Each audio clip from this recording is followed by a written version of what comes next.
Welcome to the Blueprint Podcast, where we throw out the old blueprint so you can become who you were always meant to be. I'm your host, Jason Smith. And if you haven't already, make sure you click the subscribe button and share this podcast with your friends on social media and tag me in it at JBirdFit. Welcome.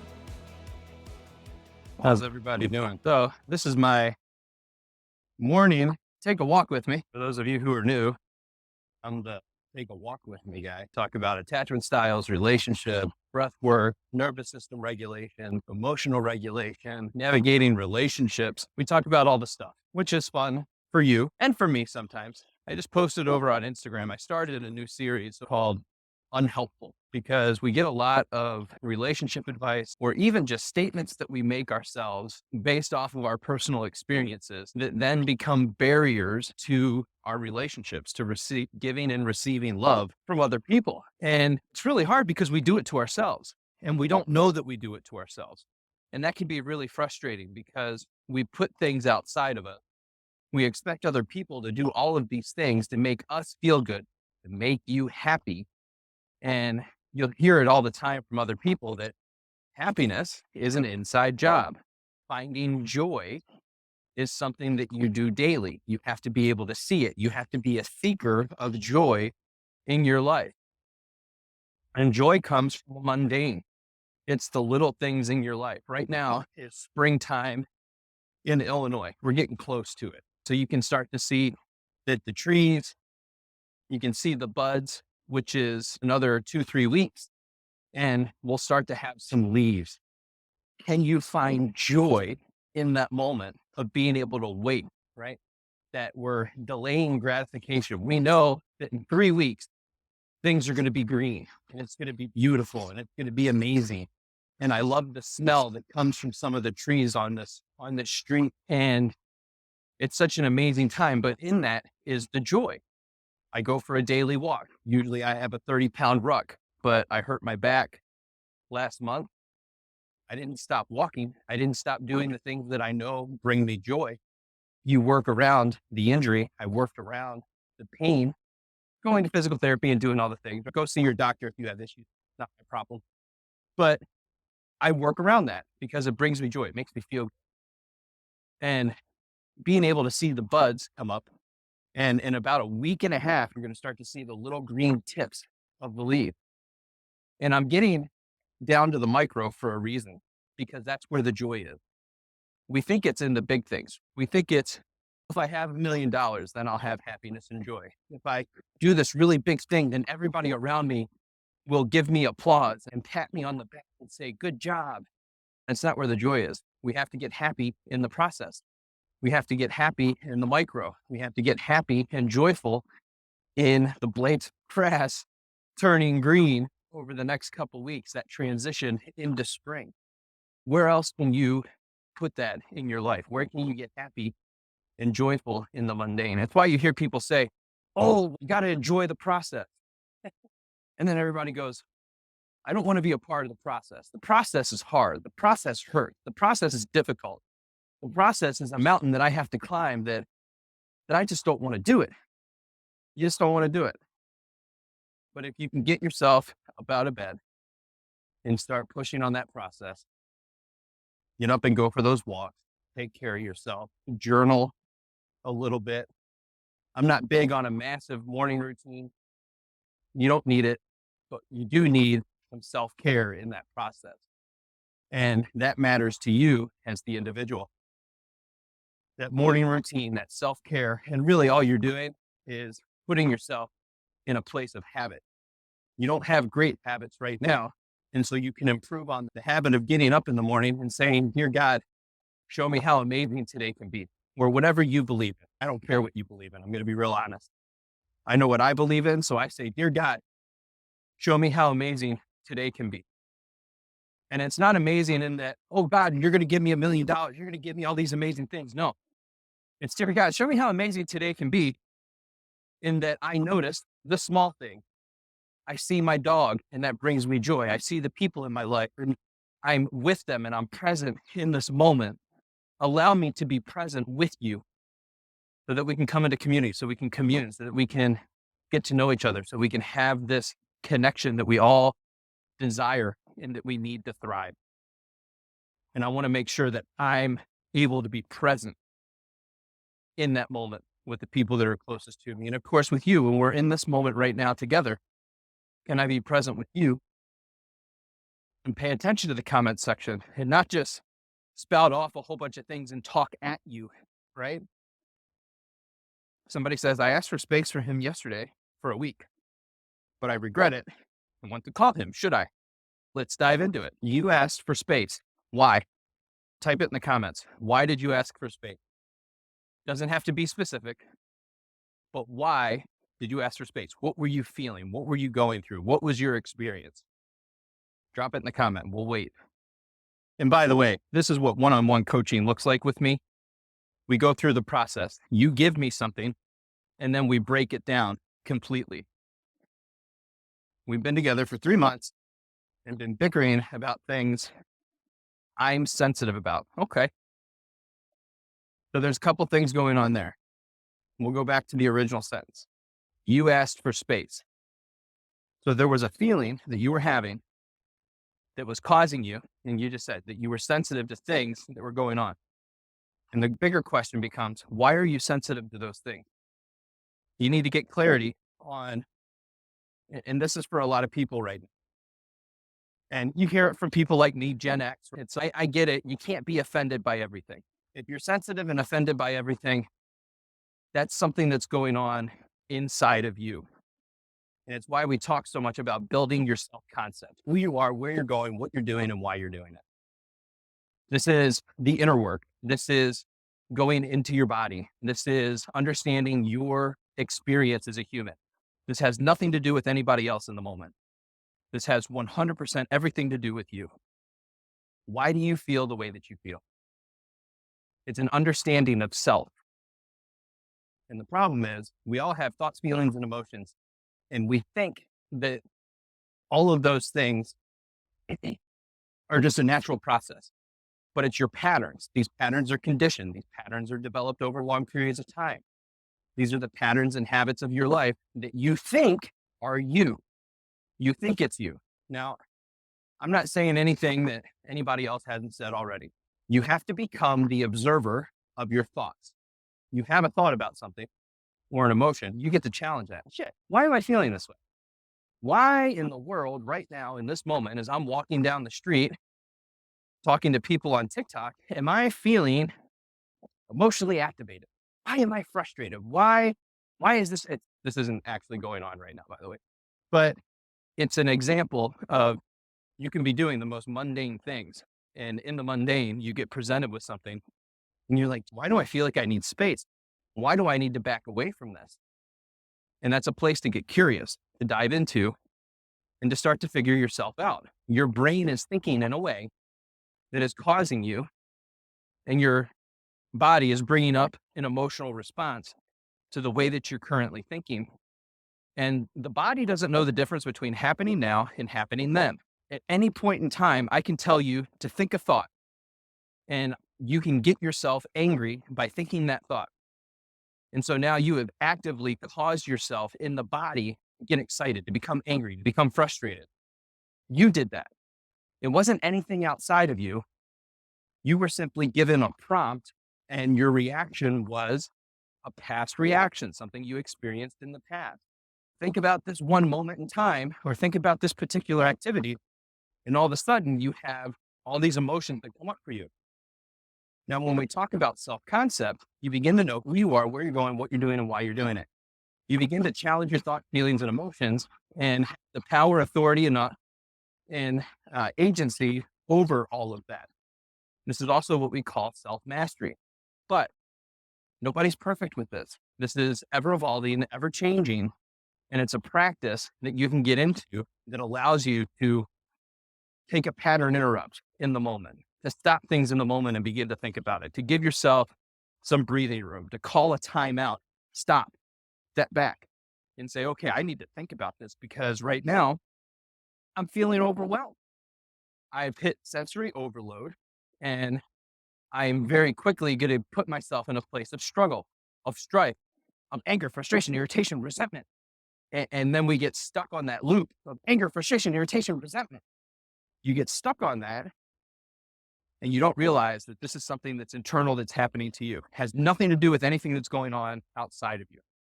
And it's rooted in your core beliefs, what you believe about the world, what you believe about the world and your place inside of the world, and then what you believe about the world, your place inside the world, and your sphere of influence.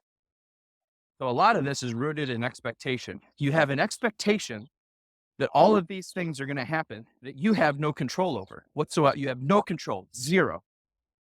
It's why I don't dive into politics and all this other stuff, because I can't control it. There's nothing I can do in my sphere of influence of 15 feet around me that's going to make a massive difference or impact globally. I can't do it.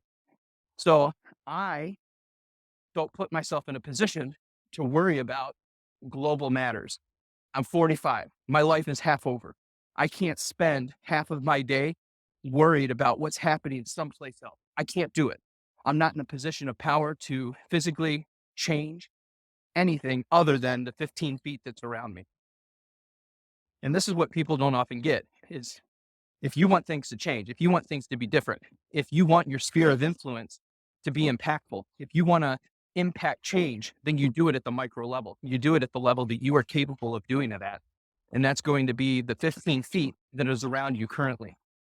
And so we start to build better relationships with other people. We start relating a little bit better. We dive into our self-concept. We begin to figure ourselves out. And in that, you become more competent. You become more confident. You become more capable. You become more easily relatable too. People begin to like you a little bit more because you know who you are. Now, the people that don't know who they are, they're going to reject you. They're going to be angry with you. They're going to be resentful. And they're going to be where you were before you developed your self-concept, before you started challenging your thoughts, feelings, and emotions. And then you'll begin to see it in other people. You'll be able to see, you're feeling stuck. You have not developed your self-concept. You believe that everything is happening to you.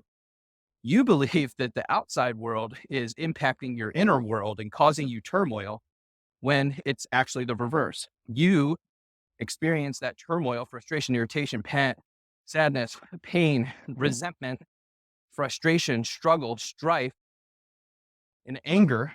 That's your inner experience because you have an expectation that things are supposed to be different.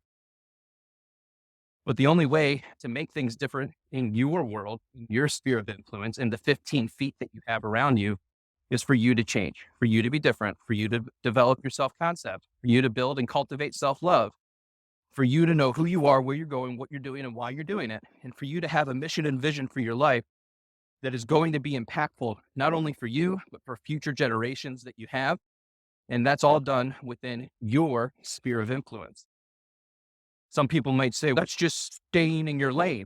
It is. But when you have a mission and vision that is greater than yourself, when you give that to yourself, nobody gives that to you. Nobody's going to show up. No magical fairy is going to drop a little money bag or whatever it is that you desire into your lap and say, here's your purpose. This is what you're going to do for the rest of your life. Not how it works. You have to find the things that you enjoy, that you're passionate about, that you believe that you're capable of doing. And then you have to learn everything about that thing. Good morning.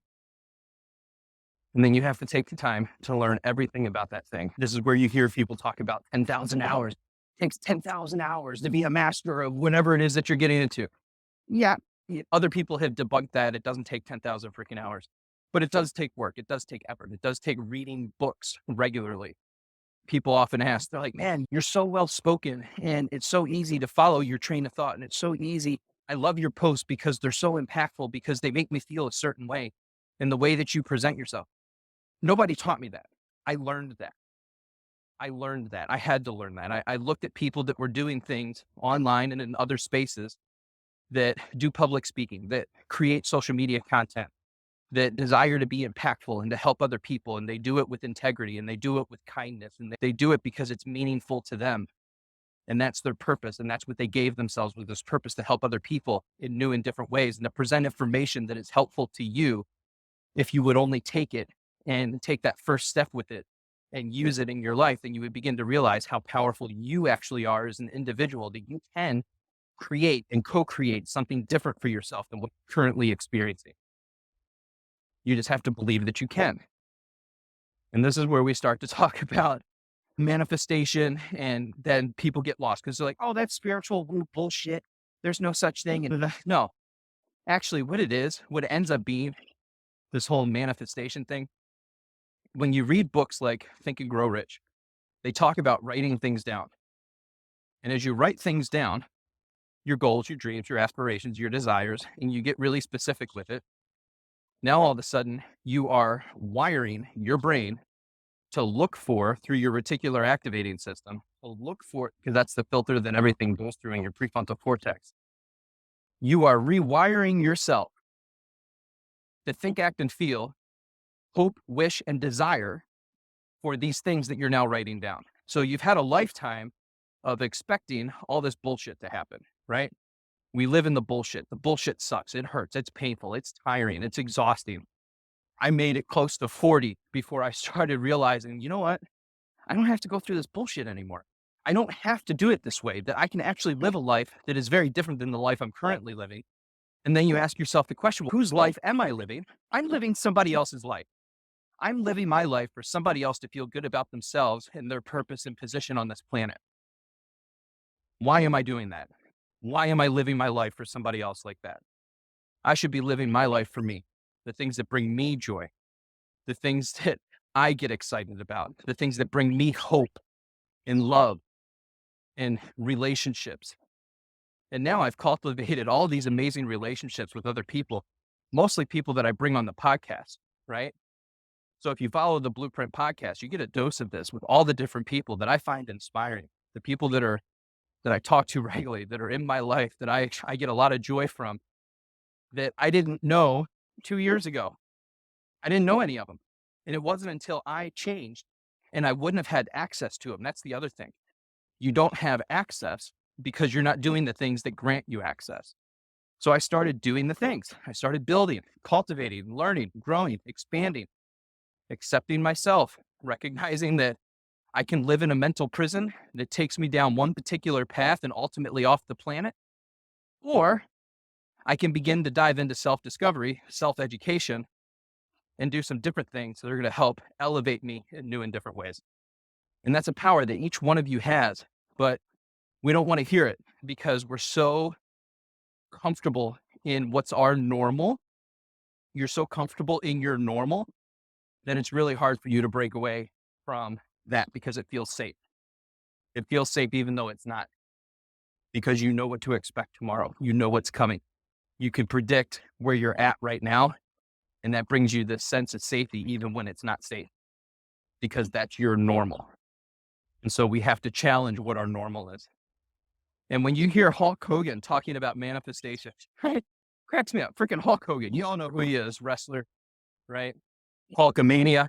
When he starts telling you about manifestation and how it works and how it impacted his life. And then you hear people like Andy Frisella and Lewis Howes. They all talk about it in a way that falls in line with Think and Grow Rich and other things that have been put out there in terms of, you've got Charles Haanel with the Mastery Key System, and all these things came out of the 1900s.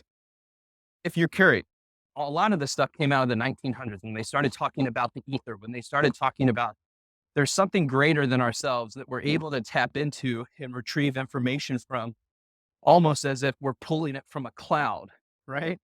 And of course, here we are with technology now that we call it the cloud, which is ironic. And we pull information from that cloud to bring it to our phone through meditation. And they talk about meditation in many different forms over the centuries and what it looks like and how certain institutions, people reject it. But we have the studies, we have the information to support that meditation is actually really good for you. And you can call it prayer, you can call it meditation, you can call it whatever you want. But it comes down to sitting in silence without any distraction, breathing in and out through your nose, allowing yourself to relax into the body, be able to feel what's going on in the body, and ultimately be able to release the fear, the anxiety, the frustration, the irritation, the sadness, the loneliness, the depression, the anger, the isolation, and you are in the moment with yourself and you're sitting in that discomfort. And in that discomfort, you begin to move into your parasympathetic nervous system. So you're relaxing the body, you're settling into it, you're beginning to understand things about yourself and the way that you operate, and you recognize that you can use your breath to be able to pull yourself into your parasympathetic nervous system of rest and relaxation. And this becomes a practice that you do, and it increases the gray matter in your brain. It does all these wonderful and amazing things for the body. It lowers your blood pressure. And as you practice this and you do this over time, you begin to trust yourself. You dive into self-trust and you begin to tap into your inner knowing. And that's part of your self-concept of who I am, where I'm going, what I'm doing, why I'm doing it. And you begin to become more confident and capable. You begin to feel those feelings. That's what comes up for you. And with that confidence comes the audacity. You now have the audacity to show up as the most authentic version of yourself. And in that audacity, you create your purpose and you fall in line with what you know that you want to do with the rest of your life, or in this moment, to be able to be a servant and help other people, and to help other people in your life. And more importantly, you've helped yourself become the version of you that you know that you already are.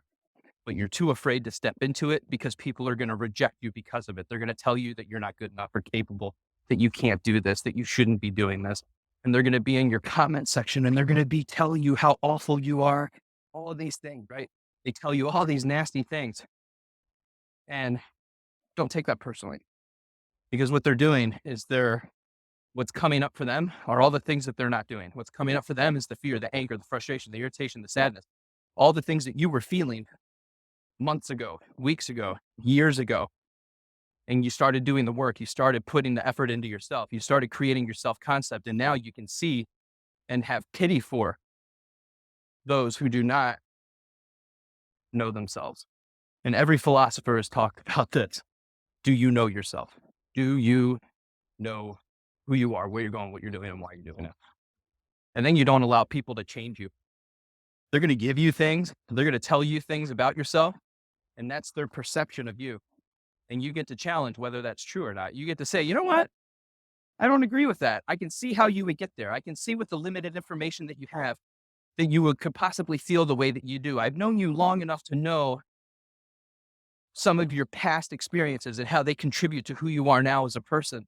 And when you give me something, I get to choose whether to take that and make it part of my DNA and bring that into my soul and use that for the rest of my life. Or I can take it, I can look at it, I can evaluate it, and I can say, you know what, that's actually not for me. That's something that's for you. So you can actually keep that. I understand how you got there. And the more anxious people are going to say, now you're gaslighting somebody. No, it's called self-preservation. You are standing up for you. You are being authentic to who you are, and you live in integrity with who you are as a person. Now, this is where people get caught up, because I didn't always live in integrity. Okay, but that was in your 20s. And now you're 30, 40, 50, 60 years old. Guess what? You get to change. You get to be different. And people are going to call you a hypocrite, and you're going to have to live with it, because you know what? Yeah, maybe you were a shitbird, but you're not anymore. You educated yourself. You learned. You took care of the things that you knew that you needed to take care of. And now you're a different person, and that's okay. Oh man, there's a lot of different books. So you can read Think and Grow Rich. There's The Power of Awareness by Neville Goddard. There's The Master Key System by Charles Haanel. All of these books written in the 1900s. So 1910, 1937, there's a little book called It Works. There's another one by John Randolph Price that is a 40-day prosperity plan that is faith-based and leads you into meditation or prayer daily for 40 days. So you meditate, and then you would take a notebook and you write based off of the prompts. There's 10 prompts. Off those 10 prompts, you use one of those prompts every day for 40 days. So you'll go through the system 4 times. And after each day, after you meditate, what you're going to do is then you're going to write out what came up for you during that meditation, what experience that you had as you were going through and sitting with yourself and trying to gain that information. So what's funny about vision boards is now we're hearing a lot of people come out with some disdain towards the vision boards. And vision boards aren't for everybody, right? They can actually keep you locked in a place of procrastination because maybe you don't believe that you're capable of creating off that vision board. And so you see these things, but then you're constantly beating yourself up over it because you haven't accomplished it yet. I haven't got there. I have this level of procrastination. You're self-abandoning in that process, and you're struggling because you want to create that, but you're fearful of showing up in a way that would allow you to create that. So vision boarding works for some people, doesn't work for everybody. But if it works for you, I think that's phenomenal. I love that because it can be very inspiring to put those things up there and say, you know what, I want this and this, and it's going to happen in a year. And then again, in that process, you write these things down and you write them down in a way that you're very specific about what you want to accomplish, when you want to accomplish it.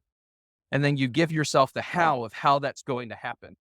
And it can take you a couple pages to write all this stuff out to really create that plan. And then you read it every day. So now again, they talked about it in 1937, and here we are in 2024, and they knew some things that we've forgotten or we reject because it sounds woo-woo that was said in 1937, right? When you use writing, you tap into the creativity part of your brain, and now all of a sudden you feel as if you're more creative. And then you're locking in that you are capable of accomplishing this task. And you're taking away the old language and you're inserting new language around that process of what it's going to look like and how you're going to do it. And then you become firm in your stance of who you are. Again, falls back to self-concept. Have you created your self-concept? So there's Think and Grow Rich is one book by Napoleon Hill. There's The Power of Awareness by Neville Goddard. There's The Master Key System by Charles Haanel. There's a book called It Works, the little red book. You can find it on Amazon. And these are just little pieces of the puzzle, right? And then the 40-Day Prosperity Plan is by John Randolph Price. It's a green book. You can get it on Amazon. It's like $7. But I love it. I use one of Joe Dispenza's meditations every day with it, and I freaking love it. So for those of you who are still in here, I've got the 21-day self-love challenge. I recently priced it because people were saying, you know what, it's 2024. I'm really struggling financially. I don't think I can swing the higher price point. So I reduced it significantly and made it $67. And what you get is a 21-day course that has daily affirmations. It's got a blog post to support the video that you get every day. So 21 videos, 21 blog posts, 21 daily affirmations, 21 book recommendations on top of guests that you can find both in Facebook and inside of Kajabi. And then the Facebook group is where you post homework, you interact with each other. We had 50 people sign up for it yesterday. So we have a lot of new people that have joined the 21-day self-love challenge. And so they're going to be posting because they're just starting their journey. They're just starting to dive into it. They're just starting to figure out that they need to develop a self-concept, that they need to build and cultivate self-love, that we need to allow ourselves to step into the body and to be more of who we actually are and to figure out, who am I? Who am I? How do I get there? And so that's a big part of the 21-day self-love challenge. On top of that, I have over 30 hours of content with authors, therapists, coaches, CEOs, veterans, and other people who share inspiring stories of growth and resilience. And if you don't get inspired by that 30 hours of content, then I don't know what to tell you, because these people are amazing. And it's not people that you get instant access to if you were to try and message them right now. We've got Annalee Howling. She's a performance coach and EMDR therapist in the UK. She's amazing. We've got Jessica Baum, who wrote the book Anxiously Attached. That's everybody's favorite. It's been everybody's favorite podcast episode, is the one with Jessica Baum, who wrote Anxiously Attached. Thousands of people have listened to that episode and have gotten a ton of value from it. She was also a part of the 21-day self-love challenge. And how amazing is that? We have Gina Maffa, who wrote the book Moving On Doesn't Mean Letting Go, which is a book on grief, which she talks about how we went from 2019 into 2020, and there's this grieving process that's been happening over the past 4 years that so many of us are struggling with. And so we talk a little bit about that and how to grow through the things that we're going through. And she provides some practical tools and tips in that process. So the 21-day self-love challenge, you can find it. You can go to the link in my bio. It's the first thing that pops up inside of my Stan store, and you can just sign up. It's that easy. You can also go to my Instagram. I'm at jbirdfit. That's JBIRDFIT. JBIRDFIT. And then I also have the Blueprint Podcast by Jason Smith. That's me. I'm Jason Smith. And I had the holistic psychologist on recently, which is an amazing episode. We talked about her book, How to Be the Love You Seek. And what a wonderful episode and opportunity to be able to sit down with somebody who was impactful in my life as the holistic psychologist and the whole self-love or self-healers movement. I absolutely love that. I believe in it. And I think it's amazing when people, not for everybody, right? I want to make sure that people know that self-healing might not be for you right now. And so you go to therapy, you go to counseling, you get a coach, you do whatever you need to do for you. But for me, that whole self-healing concept has been deeply impactful. And the reason for that is because it allows you to tap in to self-love, to tap into who you are, to tap into your authenticity, to start thinking about things in a way that leaves you feeling more empowered. You get to take your power back. That's the whole purpose behind it. And we don't talk enough about that. People love to discount things and show disdain and anger over things you don't fully understand. Instead, you should get curious. Get curious, build your self-concept, cultivate some self-love, and start giving that to the people around you in your life. And believe me, your life will change. There's no doubt about that. So if you're interested in the 21-day self-love challenge, you can just go over to my main page, click on the link in my bio. That's my Stan store. You can sign up there, and I'll see you inside of the challenge. Y'all have a great day.